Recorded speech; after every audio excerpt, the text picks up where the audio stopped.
Class 11-এর Bengali বর্ষায় লোকের অবস্থা। প্রথমে আমি তোমাদেরকে প্রশ্নের উত্তরগুলো বলছি, তোমরা সবাই লিখে রাখো, আর তোমরা সবাই মন দিয়ে শোনো, লিখে রাখো। তোমরা সবাই লাইক অ্যান্ড সাবস্ক্রাইবটা দিয়ে দাও, আর তারপরে আমি তোমাদেরকে নোটগুলো সবাইকে দেখাচ্ছি।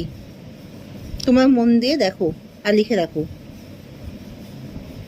ধনী শব্দের অর্থ হলো সুন্দরী স্ত্রী। ছুটি পাওয়ার পর রাঙা চোখ কে দেখায়? ছুটি পাওয়ার পর রাঙা চোখ দেখায় চৌকিদার। টোলে কতদিন পাট বন্ধ থাকে? টোলে 3 মাস পাট বন্ধ থাকে। চাল কাঠ কে দেন? ভট্টাচার্য চাল কাঠ দেন। বাদা কি? বাদা হলো জলভূমি। বন্যাত্ম সাধারণ মানুষ কি কি খান?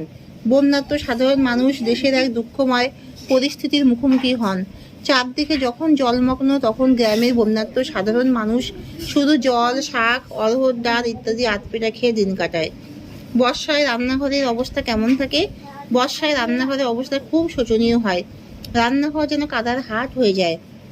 রান্নাঘরে কাঠও ভিজে থাকে আর মাটির উনুনও ভিজে থাকে, তাই কোনো মতেই চুলো জ্বালানো সম্ভব হয় না। বন্যার সময় টোলের কি অবস্থা হয়? টোল বা পাঠশালা বন্ধ থাকে। বন্যায় সব পুঁথিপত্র ভেসে যায়। 3 মাস টোলের পাঠশালা বন্ধ থাকে। বন্যায় ধনী ব্যক্তিরা কিভাবে থাকেন তার বর্ণনা দাও। ঈশ্বর গুপ্তের কবি চেতনায় আধুনিকতার অন্যতম নিদর্শন হলো তার ঋতু বর্ণনা বিষয়ে কবিতা সম্ভার।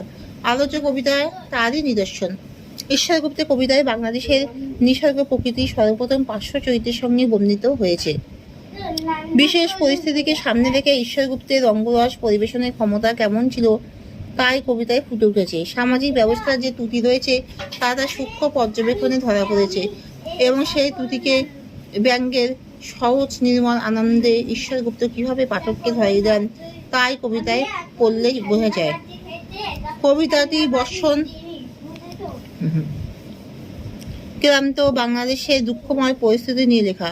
বর্ষায় চাপ দিকে যখন জলমগ্ন হয়ে উঠেছে, তখন গ্রামের লোকেরা দৈনন্দিন জীবন চালাতে ভীষণ সমস্যার সম্মুখীন হন। যেমন রান্নাঘর জলে মগ্ন হওয়াতে কাঠ, মাটি সব ভিজে যায়। ফলে রান্নার জন্য কোনো মতে চুলো জ্বালানো সম্ভব হয় না। অথচ ওই রকম পরিস্থিতিতে যখন বর্ষায় চারিদিকে যখন বর্ষায় জল কাদা, তখন সমাজে ধনী লোকেদের কোনো সমস্যা হয় না। তারা সুখে দিন অতিবাহিত করে, কারণ তাদের বাড়িও ভালো, তাই রান্নাঘরে চুলো জ্বালানোর সমস্যা হয় না। আবার তাদের গাড়িও আছে, তাই রাস্তায় চলতে কোনো অসুবিধা হয় না। তাই আহারেও তাদের কোনো সমস্যা হয় না। তারা মনের মতো আহার বিহার করতে পারে, মনের মতো আর মাছ খেতে পারে।